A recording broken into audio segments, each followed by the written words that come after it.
ทุกคนเมื่อนี้จะบอได้มาเฮ็ดคลิปรีแอคด้วยทุกคนเสียออกไปนอก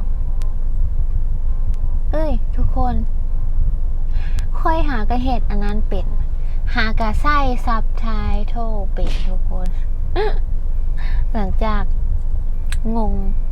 ากที่พยายามมาตั้งแต่โดนแล้วทุกคนพยายามแบบใส่ทับไทโทนะเพราะว่ามีคนคอมเมนต์มาคือโบใส่ซับไทโ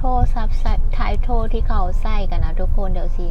ใส่คลิปมาให้เบิ่งเนาะมันจะเป็นเอาเนี่ยซับไทโทแบบนี้นะ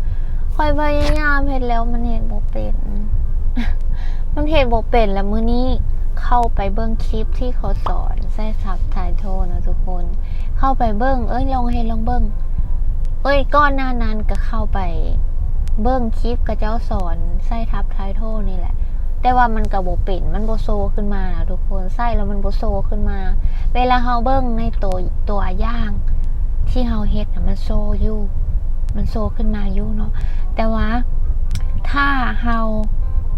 กดเข้าไปเขาว่าเผยแพร่นะกดเข้าไปแล้วแต่กลับมาเบิ่งคืนมันก็ยังโบโซคือเก่ามันเป็นอย่างเนาะพยายามเท่าไหร่ก็เฮ็ดเท่าใดก็เฮ็ดบ่ได้นะทุกคนมื้อนี้ ยังพยายามอีกเนาะพยายามต่อไปทุกคนความพยายามอยู่ใส่ความสำเร็จอยู่นั่นเนาะทุกคนจะเป็นแนวนี้แม่นความก็จะเว้าเนาะเข้าไปเบิ่งอีกคลิปนึงที่เราสอนก็เฮ็ดคือเก่ากระเจ้าก็สอนคือเก่านะทุกคนแหละไปนั่นเองเลยวันนี้คิดหาวิธีเองเลยวันนี้ทุกคนจะเบิ่งทุกอย่างเลยมันมีเดี๋ยว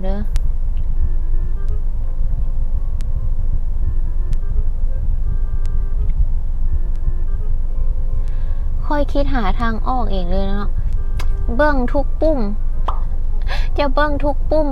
บริเวณนั้นแทบทั้งลุ่มนะทุกคนหรือว่าทั้งเทิงจะเบิ้งจะสังเกตเบิ้งแล้วทุกอย่างบริเวณมันบริเวณหน้าจอคลิปแล้วทุกคนในหน้าคลิปสังเกตเบิ้งทุกอย่างปุ่มนั้นปุ่มนี้ปุ่มตั้งค่าจะเบิ้งทุกอย่างแล้วไปเห็นปุ่มนึงทุกคนที่มันอยู่แทบทั้งเทิงอะนะเดี๋ยวจะให้เบิ้งไปเห็นปุ่มนึงที่มันอยู่แทบนี่ปึ๊บค่อยไปเห็น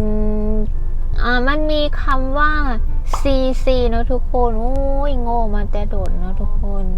มันมีคำว่า CC อยู่ในอันนี้เนี่ยเอาให้เบิ่งได้บ่วะมันสิเห็นบ่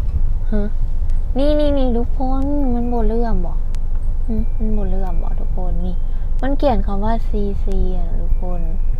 เห็นบ่อยู่นี่เดี๋ยวเสียนั้นให้เบิ่งนะทุกคนพยายามแบบว่าเบิ่งสังเกตเบิ่งทุกอย่างเลยเบิ่งแบบโอ้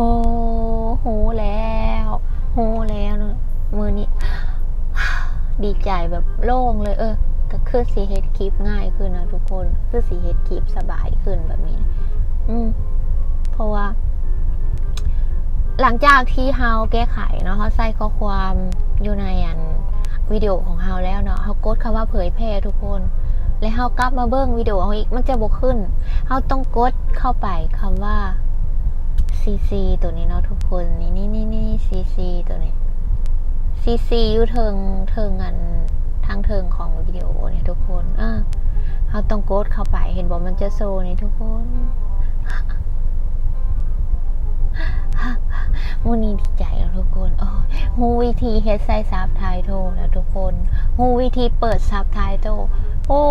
ยงงมันจะโดนเฮ็ดแนวใดเนาะจักสิเป็นแล้วทุกคนความพยายามอยู่ใส่ความสำเร็จอยู่ที่นั่นแล้วทุกคน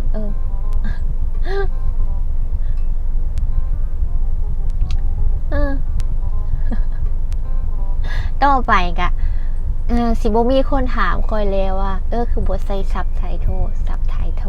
เฮ็ดเป็นแล้วเด้อค่อยใส่ซับไทโทลเป็นแล้วเย้ใส่ซับไทโทลเป็นแล้วโอ้ยมีแฮง อืมทุกคน อยู่น้ำกันเด้อทุกคนอย่าเฝ้าไปป้าค่อยได้อยู่น้ำกันเด้ออย่าเฝ้าทีมอย่าเฝ้าป่ากันเลยเนาะทุกคนอุตส่าห์ตั้งซ่องขึ้นมาแล้วเนาะเฮ็ดคลิปขึ้นมาแล้วก็บ่คิดว่ามันสิไวปานนี้เนาะทุกคน คิดอยู่ว่าโอ้ยจะปีได้เด้เนาะอีก10 ปีข้างหน้าผลบ่จะประสบผลสำเร็จแบบนี้หนาทุกคน อีก10 ปีข้างหน้าผลบ่จะมีคนติดตามฮอดพันแบบนี้นะโอ้บ่คิดว่ามันสิไวปานนี้เนาะทุกคนแล้วก็มาฮอดมื้อนี้ก็คนที่ตามฮอดพันคนแล้วขอบใจเด้อทุกคนที่อยู่นํกันเด้อขอบใจที่ติดตามเนาะทุกคนอย่าเฝ้าไปป้ากันได้ทุกคนเนาะอย่าเฝ้าไปป้ากันได้ยังอยู่นํกันอยู่ยังอยู่นํกันโดนๆเนาะทุกคนเนาะโอเคมื้อนี้ดีใจใส่ซับไตเติลเป็นแล้วเย่ต่อไปจะมีคนถามอีกแล้วว่าใส่ซับไตเติลเนี่ยใส่ซับไตเติลเนี่ยเนาะทุกคนเป็นละเด้อใส่ซับไตเติลเป็นละเด้อโอเคบายบายทุกคนวันนี้จะออกไปนอกคนไปฮานเอ่ยเนาะทุกคนวันนี้จะออกไปฮานเอ่ยจะโบได้มารีแอคชั่นเนาะทุกคนจะบมือนี้จะบอกมารีแอคชั่นคลิปเนาะมือหน้าจะมารีแอคคือ9ทุกคนถ้ามือใดแบบมีอารมณ์อยากฟังเพลงนะ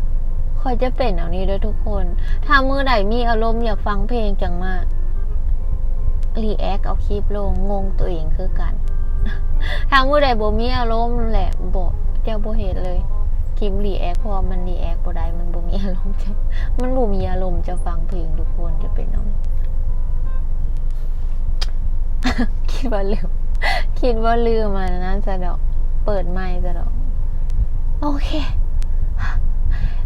วันนี้โล่งเนาะดีใจ